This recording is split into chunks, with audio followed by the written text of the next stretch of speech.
Ce matin, comment se transmet le virus? Il faut nous le rappeler. Il y a deux manières de le transmettre. C'est soit les gouttelettes de salive. Voilà pourquoi dans les consignes, on dit de porter un masque quand on est soi-même malade ou d'éternuer dans sa manche, par exemple, pour éviter de projeter le virus. Et la deuxième manière, ce sont les mains, puisque c'est une transmission aussi manuportée. Et voilà pourquoi un des bons conseils, des barrières, des mesures barrières, c'est de se laver les mains régulièrement ou d'utiliser des solutés hydroalcooliques, ces petits gels alcooliques pour pouvoir éliminer le virus. Mais pour bien comprendre de quoi on parle, quelle est la différence entre ce coronavirus et la grippe classique? Alors, c'est pas du tout le même virus. Il y a un coronavirus et il y a le virus influenza qui est le virus de la grippe, mais ça commence de la même manière. Les symptômes sont les mêmes, d'où la difficulté diagnostique. C'est-à-dire que vous avez des symptômes, vous avez le nez qui coule, vous avez de la fièvre, vous avez de la toux. Ça peut être très bien une grippe, un début de grippe et ça va passer tout seul, ou bien le coronavirus qui va lui aussi, dans l'immense majorité des cas, passer tout seul. C'est bien le message qu'il faut faire passer dans le sens où ce n'est pas un virus tueur qui, à chaque contamination ou à chaque contact, va vous tuer. Absolument pas. C'est un virus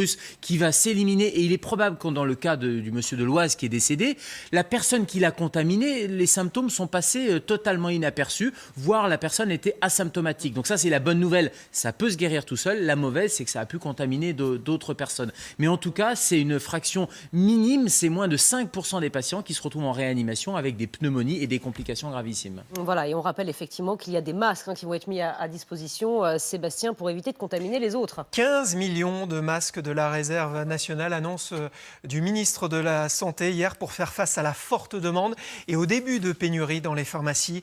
Les rares usines qui en fabriquent en France tournent à plein régime. Blandine.